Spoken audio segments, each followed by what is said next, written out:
When German troops attacked the Russian garrison of Osowiec Fortress on August 6, 1915, they first unleashed a lethal combination of poison gases upon the enemy that was sure to finally eliminate this handful of stubborn defenders who had for so long defied them. After all, the Russians had been given no training on how to deal with gas attacks and had not even been issued with gas masks to protect themselves. With the poisonous and acidic cloud of death now blanketing the area, the German infantry calmly approached the Russian position and prepared to simply walk into the now undefended fortress, confident that nothing could have possibly survived the toxic miasma, the killing power of the gas so potent that birds dropped out of the sky and even the grass was said to have turned black by its mere touch. Yet as this fog of death began to dissipate and the first Russian trenches became visible through the narrow goggles of their gas masks, the overconfidence of the German soldiers gave way to fear, dread and panic as the Russian corpses littering the ground before them appeared to rise from the grave and begin fighting back. Emerging from the flesh-dissolving poison cloud, these horrifically disfigured men with skin melting from their faces and blood foaming from their mouths used their last defiant moments of life to charge towards the enemy responsible for their suffering, hoping to take as many Germans with them to the grave as possible before their bodies finally gave out in one of the most horrific, haunting and courageous last stands of the First World War that has since become known as the Attack of the Dead Men. The Great War was a period of history that wrought terrible suffering upon untold millions, as modern technology was utilized for death and destruction on an industrial scale. Against such a backdrop of unimaginable horrors, it's easy for individual tales of bravery and courage to become lost under the weight of time. However, at a relatively unknown location on the Eastern Front, a minor battle occurred that showed how even during the darkest moments, human defiance can still burn bright.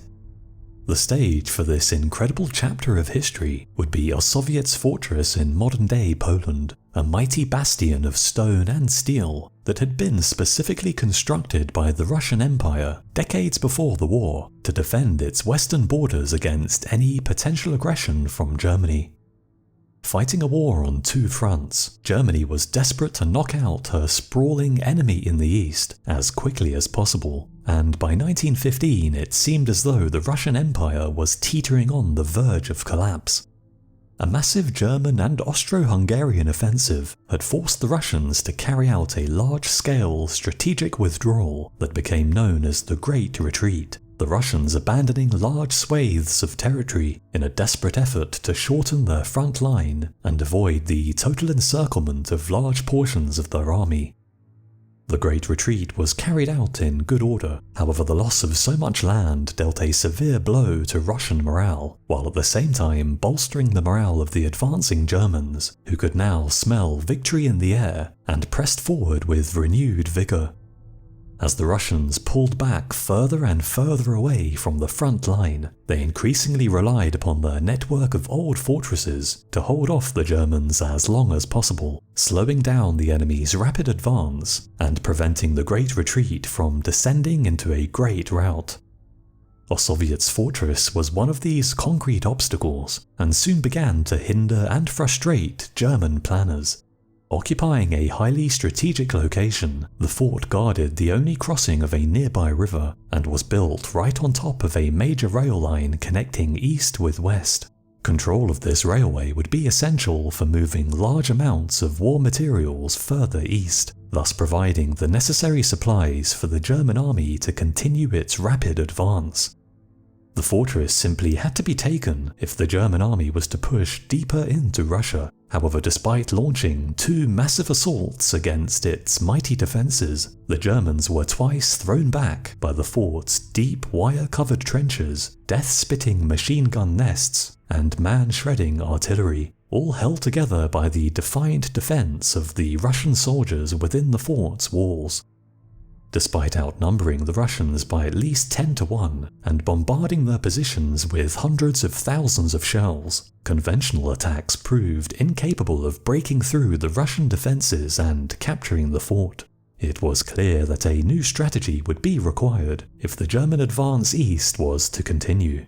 At the beginning of July 1915, the Germans prepared their third and last attack. Field Marshal Paul von Hindenburg massed 14 battalions for the final push. However, this time he would bring with him a newly developed superweapon that he was sure would eradicate every last Russian inside the fortress without the need to fire a single bullet.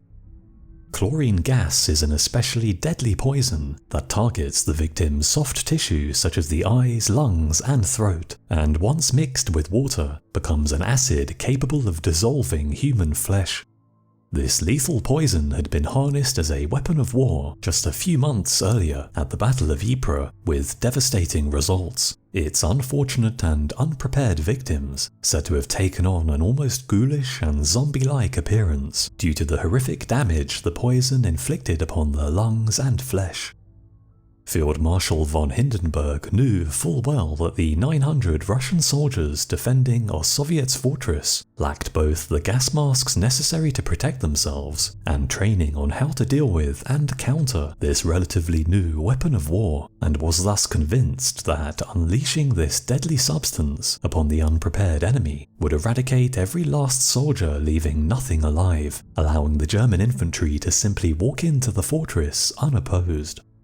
When the wind finally changed direction and began blowing towards the fortress at dawn on August 6, 1915, the confident Germans released 30 balloons of chlorine and bromine gas against the enemy. Most of the Russian soldiers would have been asleep, expecting the coming day to unfold in much the same way as normal. However, the morning breeze brought with it death itself. Within minutes, the fortress and surrounding trenches disappeared from sight, blanketed by the dark green cloud of poison gas that seemed to utterly consume miles of land.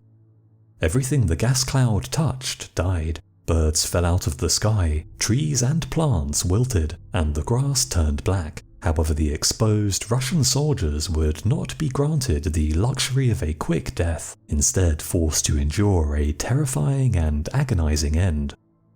As the realization of what was happening to them rapidly dawned on the awakening Russians, they desperately tried to save themselves, tearing off scraps of clothing, dousing them in water or urine, and wrapping the makeshift masks around their faces in the hopes that this might stave off the worst of the poison's effects. However, these attempts at self-preservation were in vain, and not a single man escaped the poison's deadly grasp. Lacking any effective defense against the surprise gas attack, the exposed and vulnerable Russian soldiers bore the full brunt of the poison cloud's horrific potential. As the chlorine gas made contact with human skin, it reacted with the body's water and formed hydrochloric acid, eating away at the dying men's lungs, eyes, and throats, melting the optical nerve and efficiently dissolving skin and flesh, resulting in hundreds of blinded men slowly suffocating to death as their faces and organs were slowly consumed by the unstoppable poison.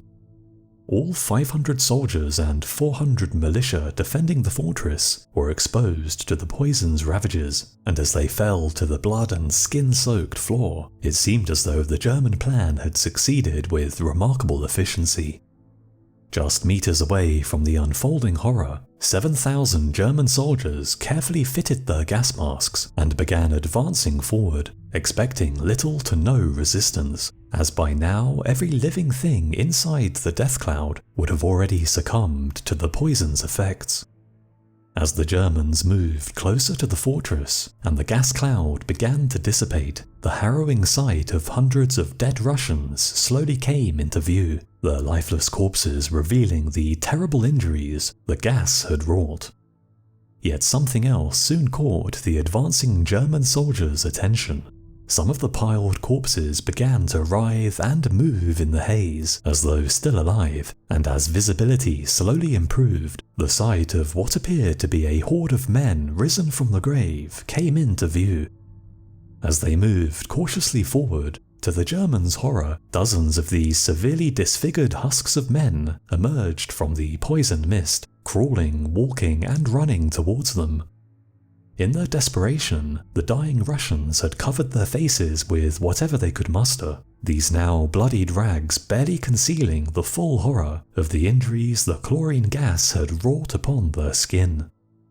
Led by 2nd Lieutenant Vladimir Kotlinski, the most senior Russian still alive, the last 60 survivors of the 1,000 fortress defenders were somehow still clinging to life, the horribly disfigured and rapidly dying men managing to muster the sheer determination and willpower required to pick up their weapons and counterattack, charging towards the shocked Germans, utilizing the last minutes of life to exact revenge on their enemies for the terrible suffering they had caused. With blood dripping from their eyes and mouths, men with acid-burnt faces gasped and wheezed under the strain of basic movement, their exertions causing them to cough up blood and chunks of lung as the hydrochloric acid dissolved their flesh from the inside out. Simply standing up required a superhuman effort, yet these walking dead men were determined to make their last stand in what eyewitnesses would later describe as the attack of the dead, due to the men's decomposing, corpse-like appearance. Shaken by the ferocious resistance and unnerving physical appearance of the dying Russian soldiers attacking them, the Germans fell back in panic and disarray, with many getting caught up in their own barbed wire as they desperately tried to make it back to the safety of their trenches.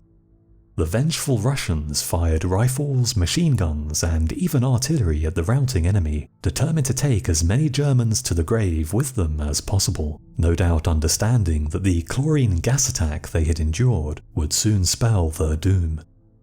Against all the odds, the German attack had been decisively repulsed, the tenacity of the Russian garrison, coupled with the unsettling sight of their acid-dissolved faces, driving the Germans into a full-scale retreat.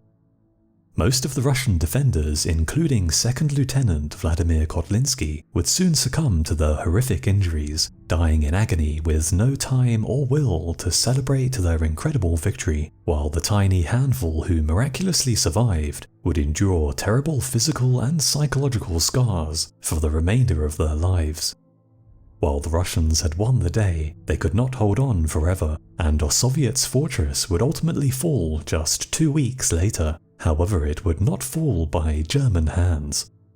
The valiant attack of the dead men bought the Russian army enough time to demolish the fortress before withdrawing, thus denying Germany possession of the mighty and strategically important bastion, the defiance of the men who endured such unimaginable suffering, showing the world that although their mortal bodies had been broken, their defiant spirit would live on through the ages.